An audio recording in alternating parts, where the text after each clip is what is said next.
Welcome back to the Digital Independent Sessions with Melissa B. Hey, Melissa, how you doing? I'm doing great. How are you? Good, thank you. So last week we introduced you and your book, Digitally Independent, uh, the next step, and that is how do you become digitally independent? And this is really the essence of the book. And what you've done is really laid out the method and done all the legwork to collect all the information that an artist needs to know to get started. And we start with uh, registering yourself as a business. Now, why is that important? Because, there's taxes, obviously, Yes. and there's perks to that of you being a business, tax write-offs, all those type of things. But it's very important because you don't want to be taxed as an individual. And hence, you are a brand. You're a brand. Yes. You're a business. So it's not just you being an artist and paying your taxes and everything, but now you're coming to a point where you're starting your business, and you now have legally you're in right. the music business. Yes. Mm-hmm. Yeah, you have the legal rights to your music, and that you can also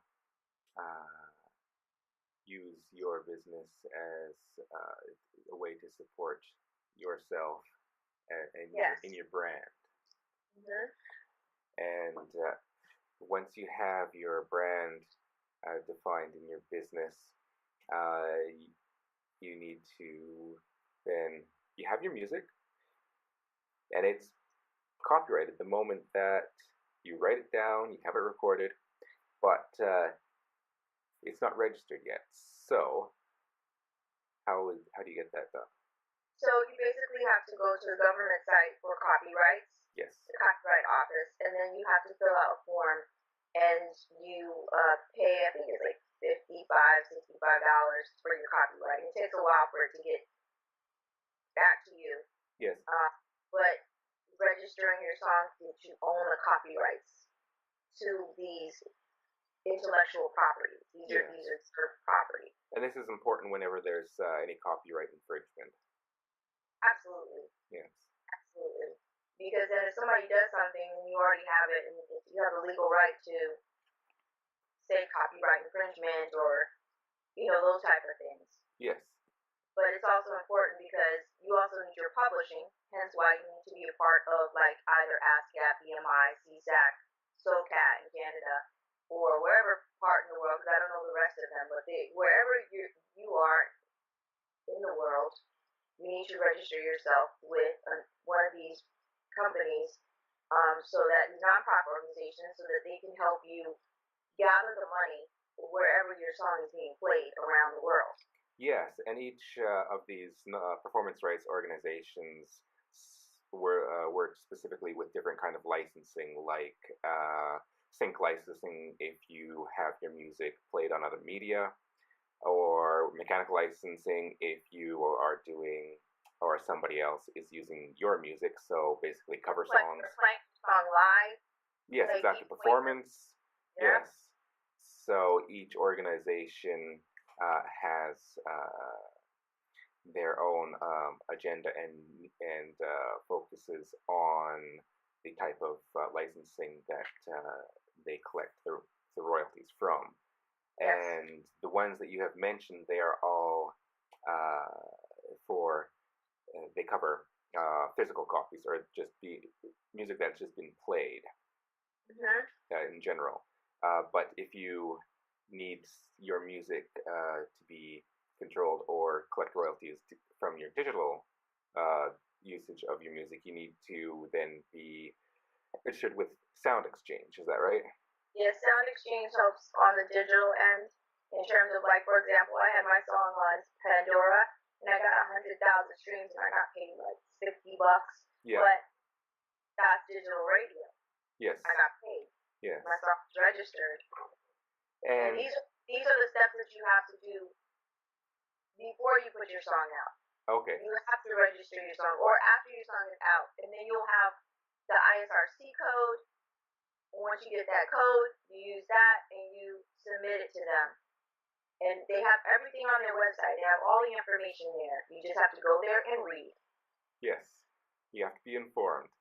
And Yeah. that is one of the best tips that you have given to anyone who is trying to make it in the music world, is that you need to be informed, and you're helping them by giving them this guide where you have done most of the legwork and get the musicians started on their career in being a successful musician.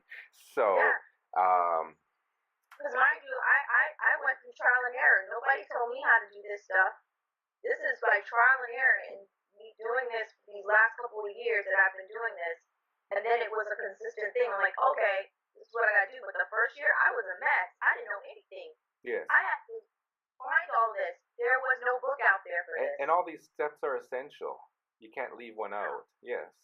It's like a repetitive thing. It's like, this is it. This is literally how you start.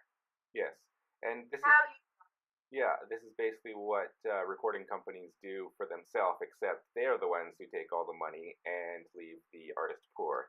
So what you're doing is becoming informed and taking control of your own work and getting paid for it. Yeah. Yes. And that's where we get to the next step. So you need to then get your music out there. And how do you choose from all the different distribution companies, services? Well, I go based off of, I know a lot of people, some people don't have money to start, right?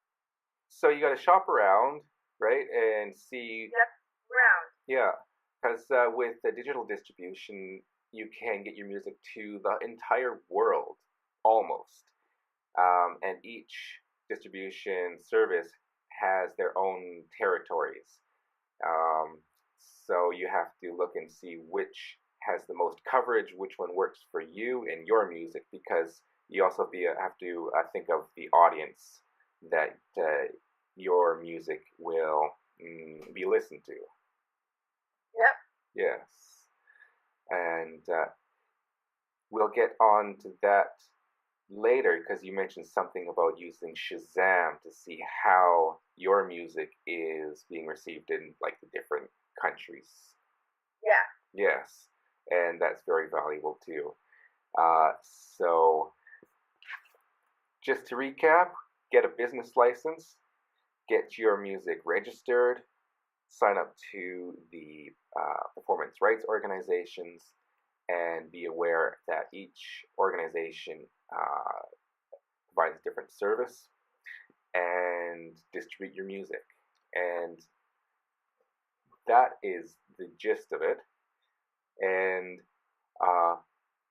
there's a lot more details in your book that people can use as a guide. So I suggest that people open it up, take a look, and we will get back to chapter 3 in next week, in the next session, all right? Yeah, no problem. So thank you very much, Melissa. Yeah, thank you so much. I appreciate it. Okay.